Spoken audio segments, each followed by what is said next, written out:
Okay, kiddos, for lesson 2 for college and career, please make sure that you read all the notes on Google Classroom first.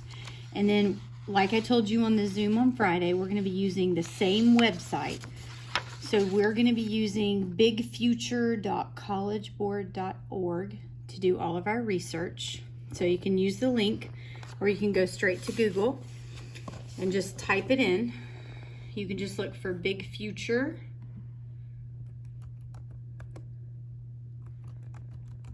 Big Future College Board.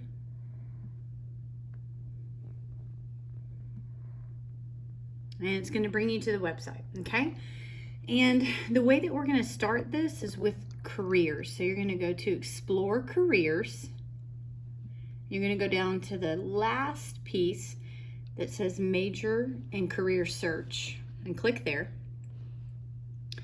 And this is where I asked you to think about what it is that you're interested in and what you're good at, what your passions are, what you're into. And I want you to look here in the center of the screen where it talks about career categories. So for my example, like I showed you on the Zoom, if you, like for me, if you know you're going for a science, math, or technology type passion, you would click here and it's going to open up choices for you. So they have architecture, engineering, and drafting, computers and math, environment science. So within there's going to be even more choices. So take your time, explore some choices before you make any final decisions. But I'm going to go with aerospace engineer. Okay, when you click on that, it's going to pull up the career, aerospace engineer. All right. So in your notes, you're supposed to have one career possibility. And then you're going to list the education required, a related major for college, your salary or compensation, and some of the possible colleges that you could go to. All right. So here off to the side, it's going to tell you your education required. So you'll need a bachelor's degree that I can jot down for that. And then it also wants you to look at related majors. They're listed below that. There are many. So you just choose one. I chose aerospace engineering and I jotted that down in my notes.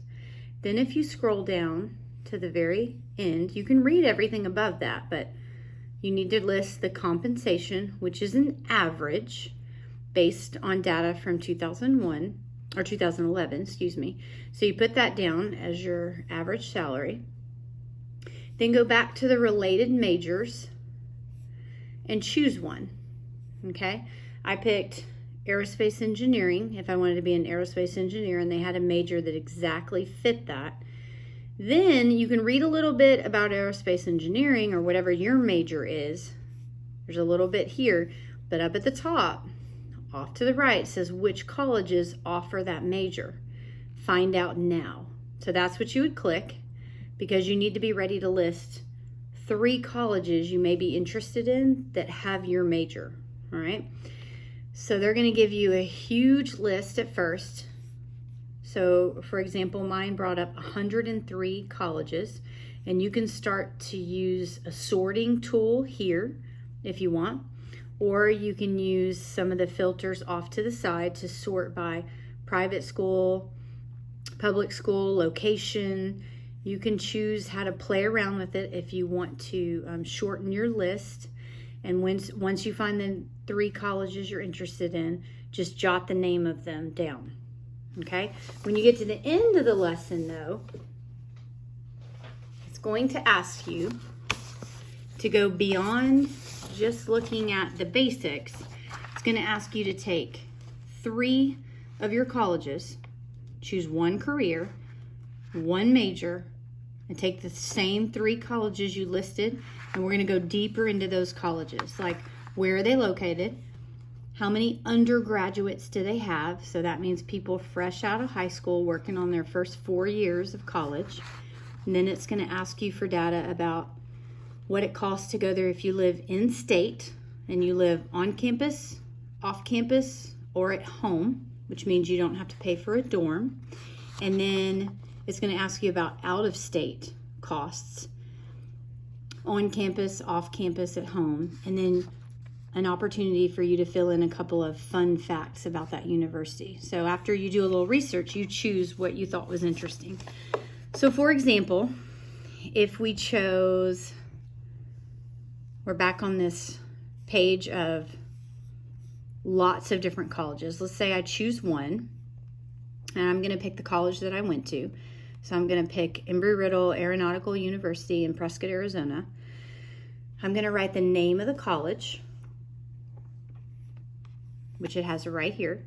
And then right underneath, it's going to tell you exactly where it's located, city and state. That's something else you're going to need to write down. Then it asks you how many undergraduates are at that school. And right there in this quick facts portion on every single college, it's going to tell you that. Then you're going to need to go off to the menu on the left-hand side. And you can look at all of these things. But what I want you to for sure make sure you make note of is paying. So how you're going to pay. So when you click paying, there's two tabs that I want you to look at. In-state and out-of-state costs. So for in-state, if you live on campus, it has a running total. I want you to only look at the bottom, the estimated total. And then if you live off campus, their estimated total. And if you happen to live at home where the college is located and you can just drive to school, you don't have to pay for the dorms or any apartment, so it's usually a little less. But those are the three values that you're going to put on your answer document on the spreadsheet with the information. And then click on out of state and do the same thing, okay? Then go back to two other colleges that offer the exact same degree and click on those and list the same information. Where it's located, how many undergraduates, what are the in-state costs, the out-of-state costs, and scroll around, find information about the student life and just information about the college, and list at least one fun fact that you discovered, okay? All of this is part of lesson 2, and you'll write your answers down on the spreadsheet, but you'll also enter them into a Google form and submit them to me so that I can see it.